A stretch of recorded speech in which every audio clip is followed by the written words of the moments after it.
예, 목요일 저녁 넷째 시간이 되었습니다. 여기 남은 무리가 있다는 제목으로 여러 교우님들이 지금 가지고 계시는 이 교제의 말씀으로 함께 말씀을 나누고 있습니다. 오늘은 여자의 씨 가운데 남은 무리라는 제목으로 주제로 말씀을 나누시겠습니다. 잠깐 비춰주시기 바랍니다.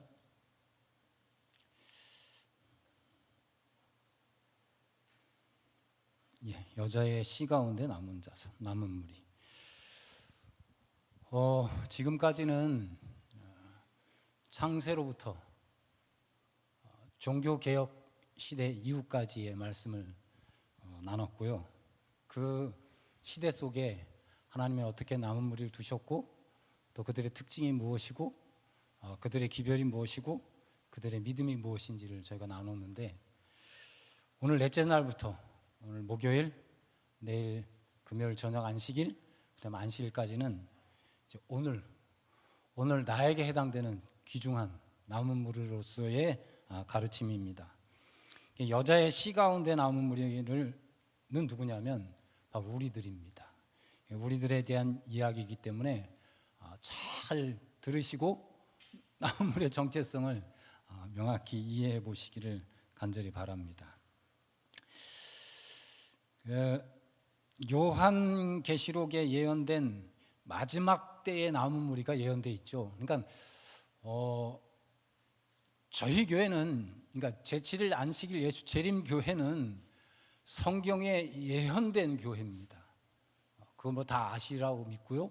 또 그 예언된 교회가 어떤 기록으로 기록되어 있는지, 요한계시록의 예언을 중심으로 마지막 때 남은 무리의 정체성이 무엇인지를 지금부터 하나씩 좀 살펴보시고, 그리고 이 땅에서 그들이 수행해야 할 사명도 좀 찾아보시고, 또 그 모든 것을 이해하는 데 초점을 맞추는 시간을 갖도록 하시겠습니다.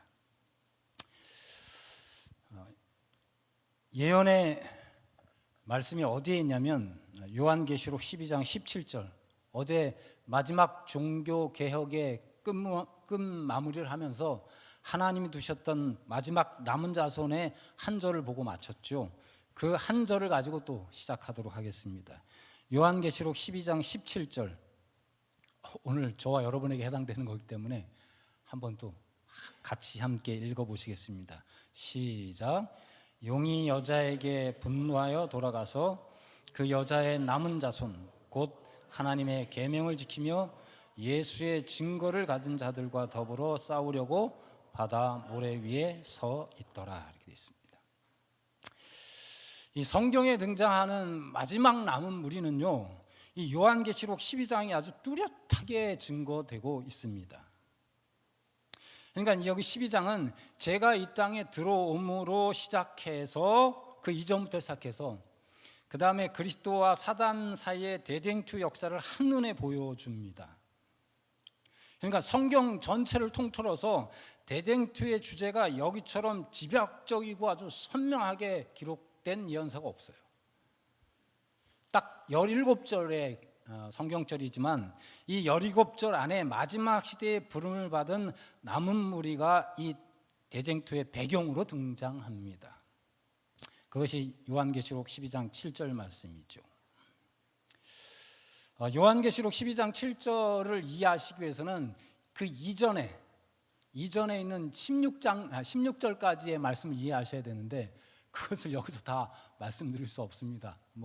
여러 교우님들이 이해하시고 아신다는 것을 기초로 해서 말씀을 나누시겠습니다. 4차 싸움이 있죠. 첫째 싸움은 미가엘과 용의 싸움이 있고, 그 다음에 두 번째 싸움은 아이와 용의 싸움이 있고, 세 번째 싸움은 여자와 용의 싸움이 있고, 지금 17절에 보시는 이제 남은 자손과 용의 싸움이 있습니다. 잘 아시는 대로 미가엘과 용의 싸움은 하늘에서 있었던 싸움이죠. 그리고 용이 하늘에서 내어 쫓기면서 여기 아이는 예수 그리스도를 상징하죠. 예수 그리스도와의 싸움 속에서 예수님께서는 발꿈치에, 창세기 15장 3장 15절에 얘기하면 발꿈치에 상함을 받는 십자가에 돌아가시지만 그가 부활하여 승천하시죠. 그리고 용은 치명타를 입고 2차 실패를 하죠. 그리고 잘 아시는 대로 이 용은 그 아이를 낳은 여자를 핍박하기 시작하죠. 그리고 그 여자를 핍박하는 시기가 끝날 무렵에 다시 한번 등장하는 마지막 대쟁투에 남은 자손과 용의 싸움이 기록되어 있습니다. 그것이 12장의 기록입니다. 그것을 시대적으로 얘기하면 다시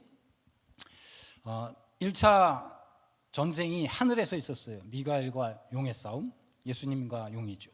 그다음 2차의 싸움이 예수님 초림 때, 예수님의 생애와 예수님 초림 때. 그래서 잘 아시다시피 애굽에 피난 갔죠. 그 당시 베들레헴에 2살 이하를 다 죽이는 사건이 있지 않았습니까? 뭐 어떤 그 배경을 통해서 예수님을 해치려고 했는데 용이 그것을 하지 못했죠.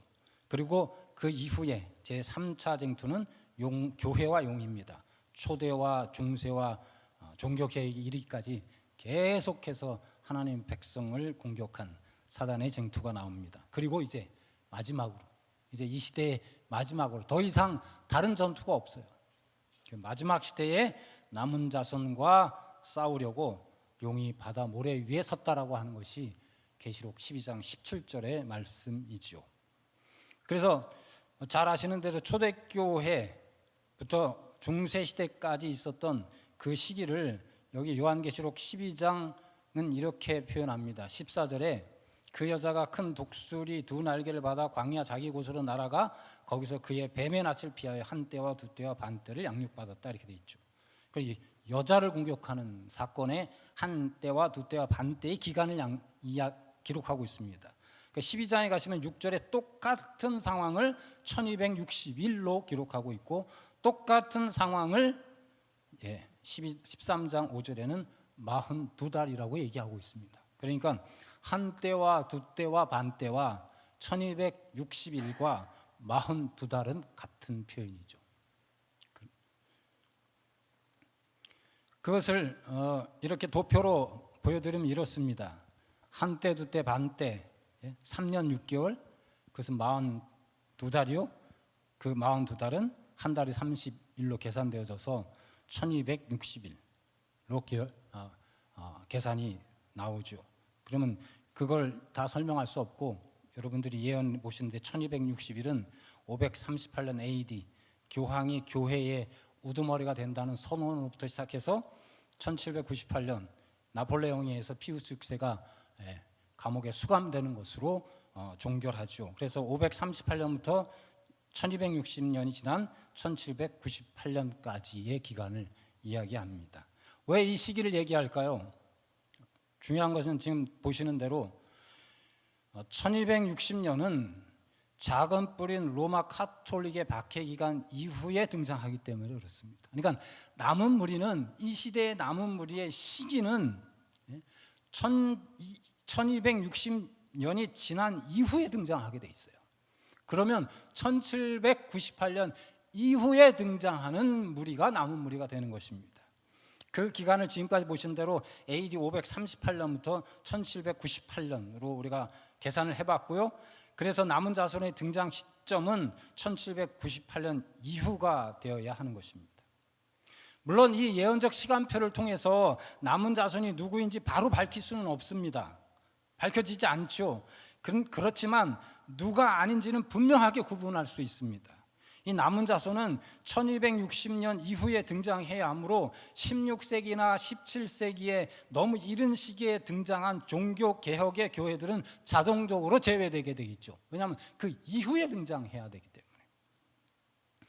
그래서 이들 교파에 속한 개인이 남은 자손의 일원이 될 수, 그 이후에 속한 자들이 이제 남은 자가 될 수 있죠.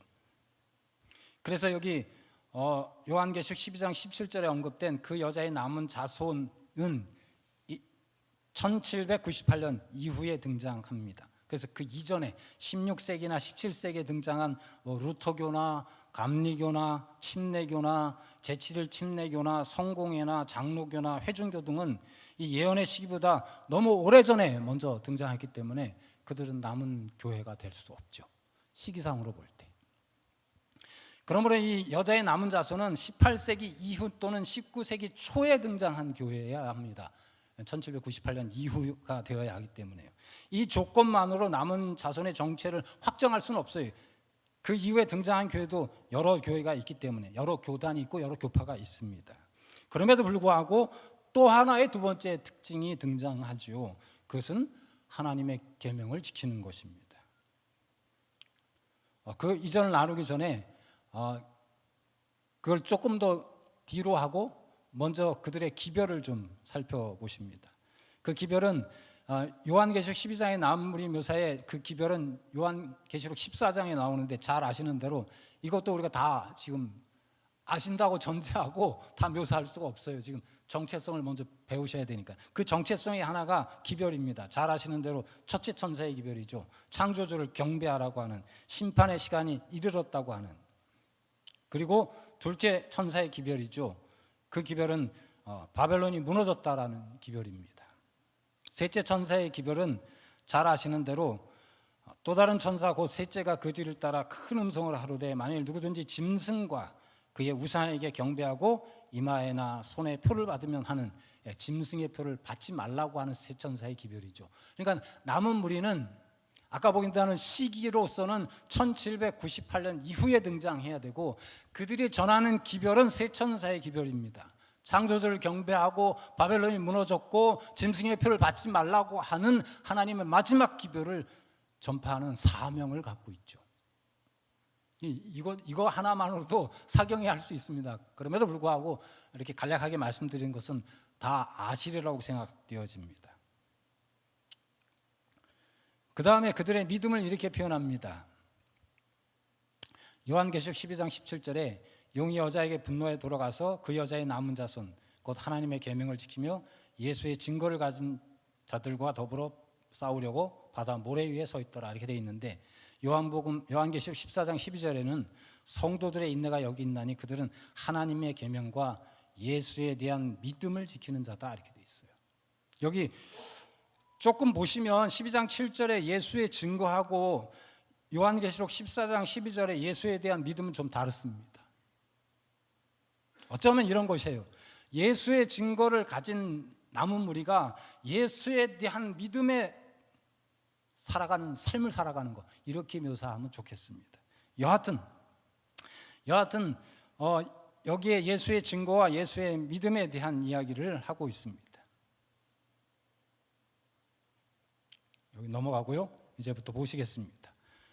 요한계시록 12장의 남은 무리의 묘사 특징, 처음에 시기였고 그 다음에 그들의 기별이었고 이제는 특징을 보겠습니다. 그 특징의 하나가 뭐 하시는 거라고요? 뭐 하는 거라고요?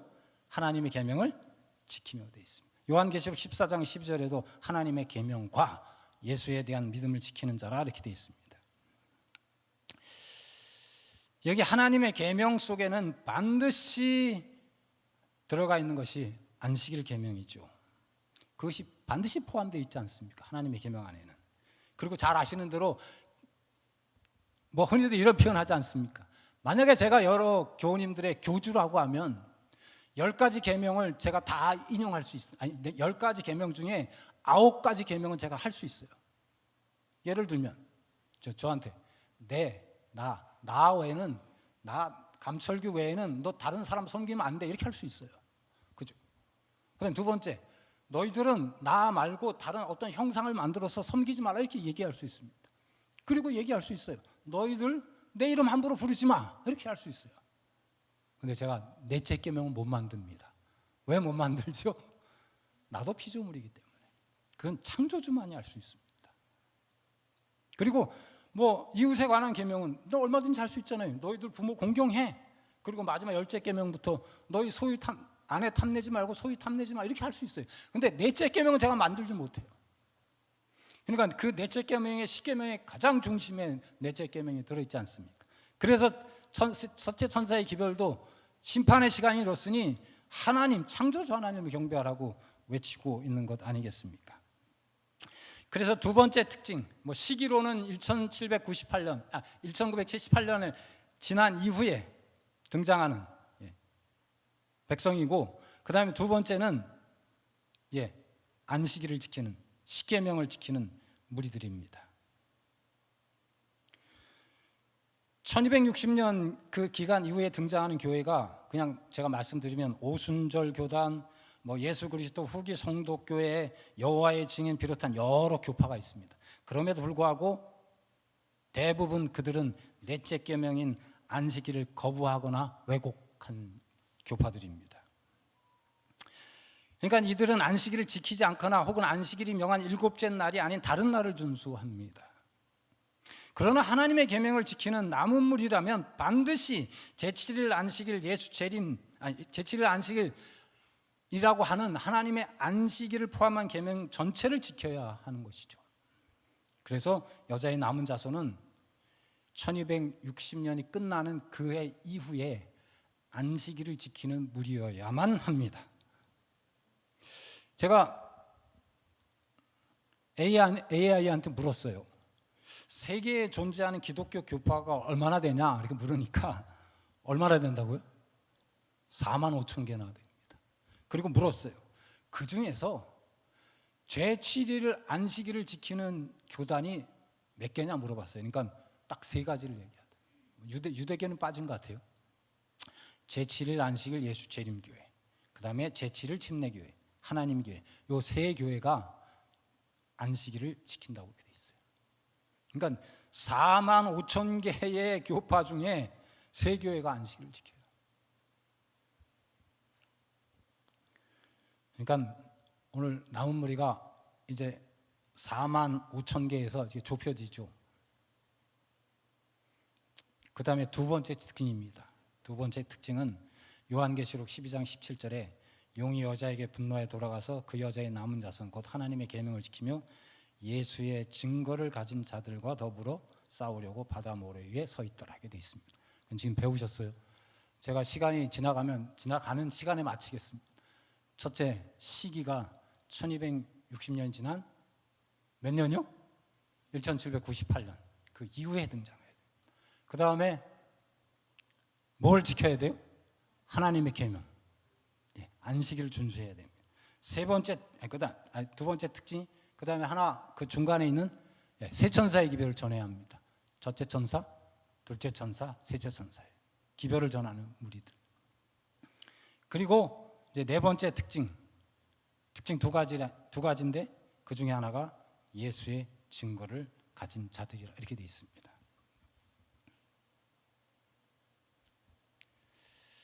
아람 나라가 이스라엘을 치기 위해서요 왕과 신하가 회의를 했습니다.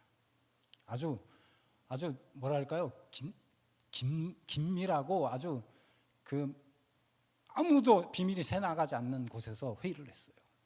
우리가 이스라엘 치는데 어떻게 다 왕과 신하들이 모여갖고 쫙 계획을 짰어요. 그리고 그 시에 그 날짜에 그곳을 향하여 딱 갔는데 이스라엘 백성들이 벌써 매복하고 있는 것입니다. 쳐들어오는 길목을 벌써 알았어요. 그래서 다시 돌아왔습니다. 다시 돌아와서 이번에는 또 신하들하고 이제는 더 비밀을 유지하면서 짭니다. 우리가 언제 어떻게 이스라엘 치자. 딱. 또 그날이 되고 그 시각에 그 장소로 갔는데 거기에 또 이스라엘 백성들이 매복하고 진치고 있었던 것입니다. 다시 돌아왔어요. 다시 돌아와서 또 더 은밀하게 더 비밀을 유지하면서 그들이 날짜를 정하고 그 다음에 치러 가는 걸 결정했습니다. 어떻게 하는 방법을 결정하고 또 그 장소로 갔어요. 그 시기에. 근데 이번에도 또 이스라엘 백성들이 매복을 치고 기다렸던 것입니다. 그리고 네 번째 모였을 때 왕이 우리나라에 분명히 세자 누가 있다고? 간첩이 있다는 것이. 어떻게 이렇게 비밀스러운 아무도 모르는 장소에서 비밀을 유지하면서 얘기한 이것이 어떻게 그렇게 이스라엘 백성인데 전달됐냐? 이건 분명히 이곳에 누가 있다고요? 간첩이 있다는 것입니다. 근데 그 아람 신하 중에 하나가 이런 표현을 했어요. 여기 열왕기하 6장 12절에 그 신복 중에 하나가 가로되 우리 주 왕이여 아니로소이다. 오직 이스라엘 선지자 엘리사가 왕이 침실에서 하신 말씀이라도 이스라엘 왕에게 고하나이다. 이렇게 돼 있어. 누가요? 이스라엘의 선지자 누가요? 이스라엘에 선지자가 있었습니다. 아람 왕이 어떤 비밀 장소에서 어떤 비밀을 유지하고 얘기해도 하나님의 선지자인 이스라엘 선지자 엘리사는 그것을 알고 이스라엘 왕에게 전달했습니다. 그리고 열왕기하 5장 8절에는 오늘 우리에게 이렇게 얘기합니다. 하나님의 사람 엘리사가 이스라엘 왕이 자기 옷을 찢었다함을 듣고 왕에게 보내어 가로되 왕이 어찌하여 옷을 찢었나이까 그 사람을 내게로 오게 하소서. 저가 정말 멋있는 것 같아요. 이스라엘 중에 선지자가 있는 줄을 알리다 이렇게 돼 있어요. 엘리사가 왕이 그 적군이 쳐들어오는 것에 대해서 두려워하고 염려했을 때 엘리사는 뭐라고 얘기하냐면 그 왕에게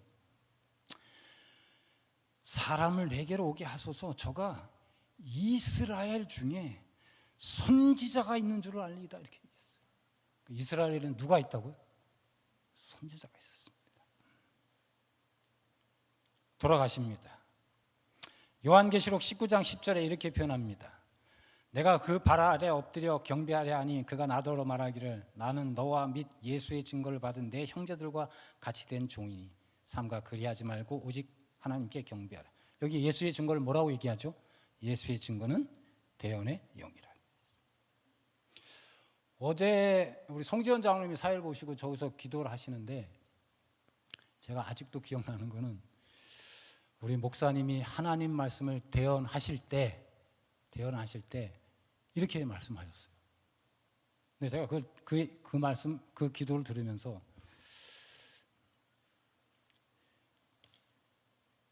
맞기도 하면서도 맞지 않는 말이 아닐까 하는 생각을 해봤어요. 설교자는, 담임 목사는 성경의 말씀을 해석하는 거지 대언하지 못합니다. 대언은 누가 하냐면 선지자가 해요. 하나님 말씀을 받아서 백성들에게 전달하죠. 저는 하나님 말씀을 받는 건 아니고 하나님 말씀을 어떻게 한다고요? 해석하는 것입니다. 해석. 여하튼 여기 예수의 증거는 대언의 영이라. 대언의 말은 하나님의 말씀을 받아서 백성에 전달하는 자. 그리고 요한계시록 22장 8, 9절에 가시면 이런 표현이 있어요. 이것들을 보고 들은 자는 나 요한이니 내가 듣고 볼 때에 이 일을 내게 보이던 천사의 발 앞에 엎드려 경배하려고 엎드렸더니 저가 내게 말하기를 나는 너와 내 형제 선지자들과 또 이 책의 말을 지키는 자들과 함께 된 종이니 그리하지 말고 오직 하나님께 경배하라 하더라. 그래서 오늘 여러분들이 잘 보시면 요한계시록 19장 10절과 요한계시록 22장 8, 9절을 잘 대조해 보시면 예수의 증거가 무엇인지를 알 수 있어요. 그걸 이렇게 도표로 이렇게 찾아보면 이렇습니다. 잘 보이는지 모르겠지만 계시록 19장 10절과 요한계시록 22장 8, 9절의 비교예요. 내가 나 요한이니 그 발 아래 엎드려 경배하니 내게 보이던 천사의 발 앞에 경배하려고 엎드리니 그가 나에게 말하길 내게 말하길 나는 너와 그 다음에 및 예수의 증거를 받은 내 형제들과라고 10절엔 기록되어 있는데 22장에는 내 형제 선지자들과 이렇게 돼 있어요. 그리고 같이 된 종이니 함께 된 종이니 삼가 그리하지 말고 오직 하나님께 경배하라 하나님께 경배하다 이렇게 돼 있어요. 요거를 조금 또 선명한 대조를 좀 보시겠습니다. 요한계시록 19장 10절과 22장 9절 비교해 보면 천사 저가 하는 천사예요. 그리고 나더러 말하기를 내게 말하기라는 요한입니다. 요한에게 말하는 것입니다. 그리고 나는 너와는 천사와 요한은 나는 너와 이렇게 돼 있어요. 그리고 내 형제는 내 형제들입니다. 근데 그 증거를 보시면 예수의 증거를 받은 자를 누구라고 얘기해요? 선지자라고 얘기해요. 그리고 같이 된 종이니 그 다음에 함께 된 종이 돼 있어요. 그러므로 요한계시록 12장 17절에 등장하는 나무무리의 특징이 하나인 하나님의 계명을 지키는 그들 또 하나의 특징인 예수의 증거는 그 나무무리에 누가 있어요? 선지자가 있습니다. 이걸 이야기하는 거예요. 제7일 안식일 예수 재림교회는 여기에 대한 분명한 정체성을 가지고 계셔야 합니다. 다시 말씀드리면 그 특징 두 가지가 이겁니다. 하나님의 계명을 지키고 예언된 선지자가 있는 교회입니다. 그 선지자가 전한 기별이 대언의 영 아닙니까? 하나님의 말씀이 있고 예수의 증거가 있는 교회, 그 교회가 하나님의 남은 물이죠. 그래서 그 시기와 그 다음에 그들의 사명과 그리고 하나님의 계명을 지킴과 그리고 그 교회에 그 교단에 선지자가 있는 교회는 오직 유일한 한 교회. 제가 여기 서서 그렇게 얘기한 점 그렇지만 제7일 안식일 예수 재림교회밖에 없습니다. 이게 계시록 12장 17절에 예언된 교회입니다. 선지자 엘렌 화이트 선지자가 쓴 예수의 증거의 서적들 많지요. 수없이 많습니다. 제가 소개를 하면 대쟁투 총소로부터 시작해서 교회가 어떤 교회가 돼야 되는지에 대한 하나님의 명확한 기별들을 전하고 있죠. 그리고 목회를 어떻게 하고 선교를 어떻게 해야 되는지 명확한 하나님의 말씀에 전달이 있음을 우리가 압니다. 그리고 교육과 그리고 가정과 건강을 위해서 어떻게 교육하고 어떻게 가정이 행복하고 어떻게 우리가 건강해야 하는지에 대한 총망라한 것들을 우리에게 기별로 전하고 있죠. 그래서 우리 여기 저희 스승님들도 다 계시지만 삼육학교가 세워진 것은 이 선지자의 기별에 따라 그 교육의 가르침에 그 사명을 다하기 위해서 학교를 세운 것 아니겠습니까?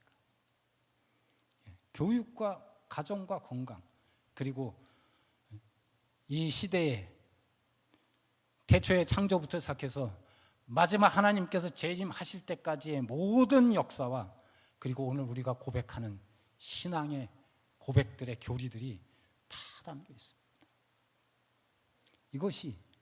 이것이 마지막 남은 무리가 가지고 있는 예수의 증거, 선지자의 기별이 있는 교회입니다. 우리 정체성이에요. 이 세상에 그 누구도 존재하지 않습니다. 찾아보시기 바랍니다. 존재하지 않습니다. 좀 오래된 얘기지만 1996년 10월호 3쪽에 보시면 이렇게 기록되어 있어요. 예수 그리스도와의 관계, 그리고 구원의 확신, 그리고 헌금, 전도활동 참여, 개인적 성경 교수, 불신자에 대한 관심, 일상생활에서의 복음 전도 등 모든 항목에서 엘렌 G 화이트의 저수를 정규적으로 읽은 신자들이 그렇지 않은 신자들보다 모든 면에서 월등한 것으로 나타났다. 이렇게 되어 있습니다. 남은 무리에게는 하나님의 선지자의 기별이 있어요. 제7일 안식일 예수 재림교회는 하나님의 선지자의 기별이 있는 교회입니다. 그래서 다시 한번 그 특징들 4가지를 말씀드리면 안식일 계명을 비롯한 하나님의 모든 계명을 충실히 지키는 자들이고 예언의 영, 즉 예언의 은사를 소유한 자들이고 세천사의 기별의 사명을 감당하는 자들이고 예수의 믿음을 지키는 자들입니다. 예수의 믿음을 지키는 것은 내일과 안식일을 거쳐서 계속 또 말씀을 나누시겠습니다. 여기 교과는 이렇게 얘기합니다. 재림교회에만 구원이 있는가? 그렇다면 단도직입적으로 말씀드리면 남은 무리가 됐다고 해서 남은 무리를 선택한 것이 구원받을 자로 선택한 건 절대 아닙니다. 즉 아브라함을 선택한 것은 아브라함을 구원받을 자로 선택한 것이 아니라 아브라함을 통하여 메시아의 출생 그리고 하나님의 진리의 보존으로 선택한 거지 아브라함을 구원하기 위해 선택한 거 아니십니다. 사도 바울도 마찬가지입니다. 그가 사도 바울을 하나님이 택하신 것은 그를 구원하기 위해 택하신 것이 아니라 그를 이방인의 사도로 부르심으로 택한 것이죠. 그러나 사도 바울은 이방인 사도의 부르심 속에서 하나님이 자신을 구원하는 그 구원의 믿음 속에서 그가 그 일을 감당한 것이죠. 아브라함도 마찬가지고 오늘 우리도 마찬가지입니다. 제7일 안식일 예수 재림교회는 아까 보시는 대로 세 천사의 기별의 사명을 통해서 우리를 선택하신 것입니다. 그 특징이 뭐냐면 하나님의 계명을 지키고 예수의 증거를. 나중에 또 잠깐 말씀드리겠지만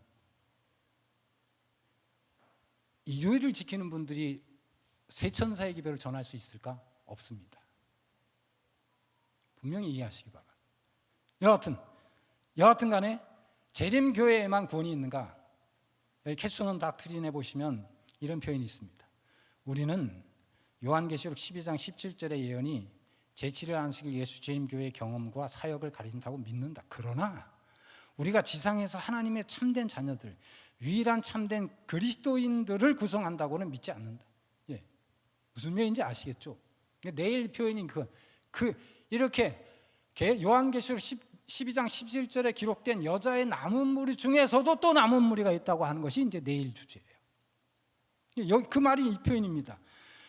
우리가 지상에서 하나님의 참된 자녀들, 유일한 참된 그리스도인들을 구성한다고는 믿지 않는다. 우리는 하나님께서 모든 기독교 교파 안에 열성 있고 신실하며 성실한 수많은 추종자들을 두고 계신다고 믿는다.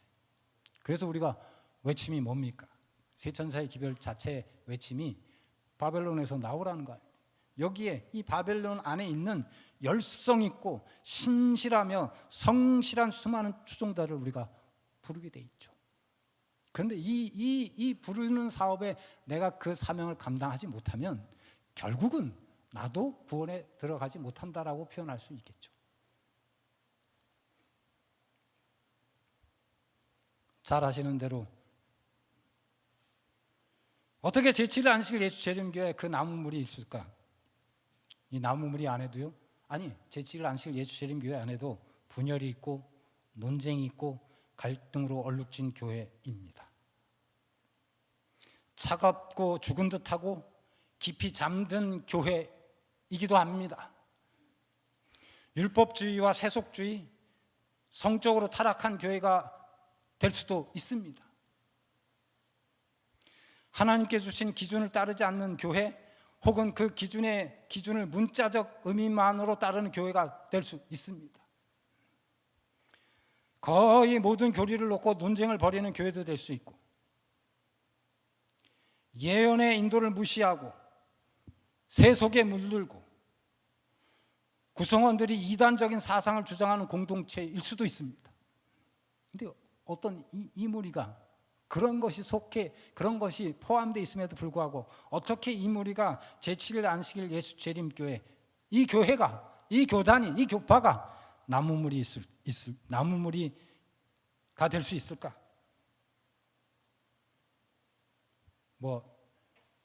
좀 전 첫 시간에 제도 말씀드렸죠. 이 골스타인 목사님이 쓴 글에 보시면 남은 교회 일어난 일, 제가 첫 절과 끝절만 읽었는데요. 여기 한 절 또 읽어드리면, 노심초사하며 삼육교육을 시킨 자녀가 남은 교회의 믿음을 떠난 현실 앞에서 부모는 망연자실하여 자신을 탓한다. 이렇게. 그렇게 삼육교육을 시키고 남은 자손의 정체성을 가르쳤는데도 교회를 떠난다.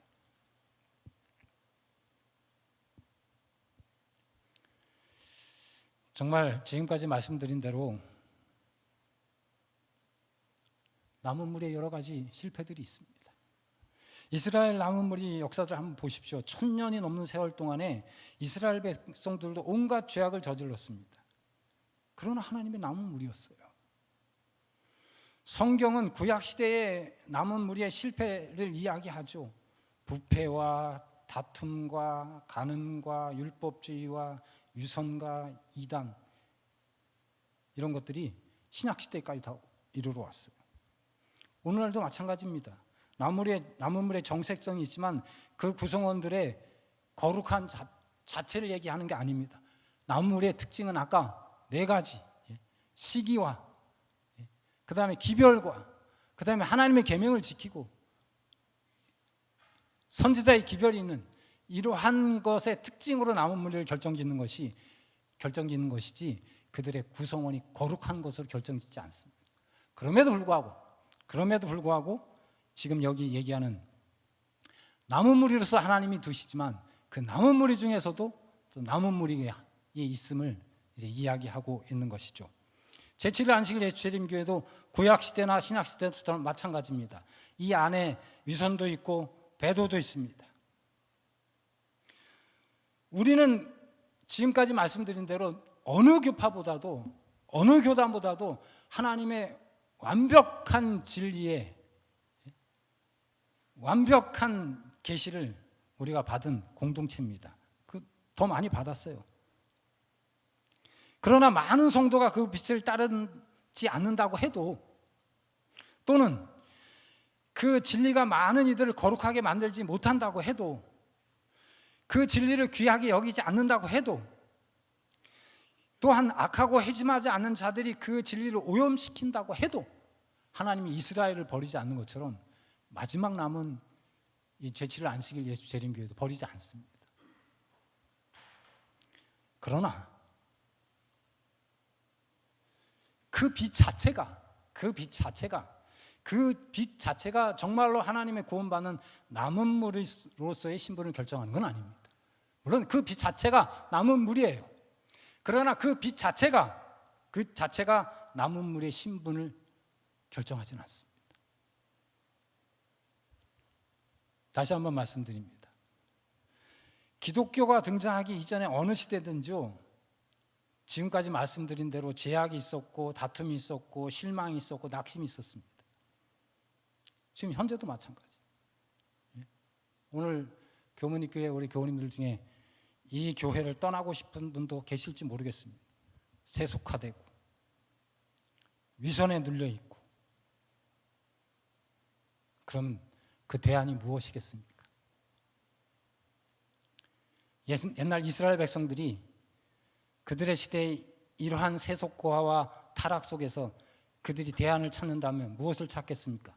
로마의 태양을 숭배하시겠습니까? 로마의 우상 숭배인 그 우상을 숭배하겠습니까?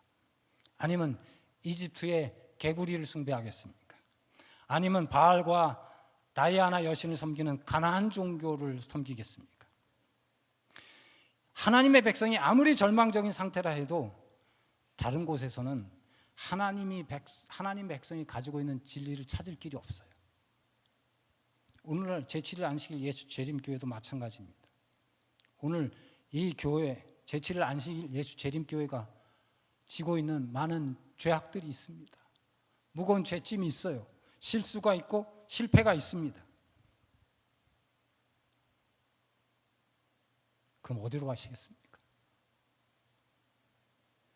성경의 7째 날 안식일 대신 일요일을 지키는 교회로 가시겠습니까? 새천사의 기별을 전할 수 있으실까요?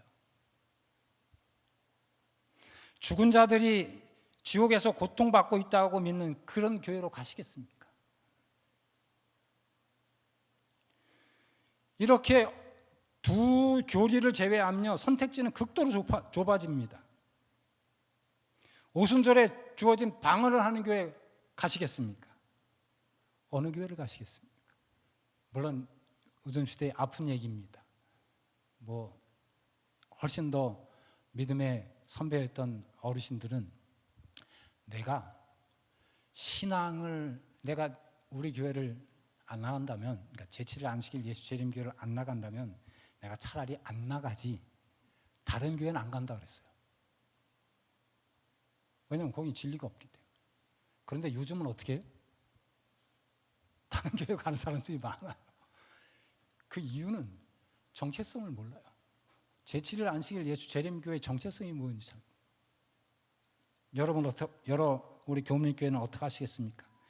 안식일 대신 일요일을 지키는 교회로 가시겠습니까? 죽은 자들이 지옥에서 고통받고 있다는 그 믿는 교회로 가시겠습니까? 아니면 정말 오순절에 주어진 그 방언을 통해서 하나님을 만났다고 경험하는 그런 교회로 가시겠습니까? 어느 교회로 가시겠습니까?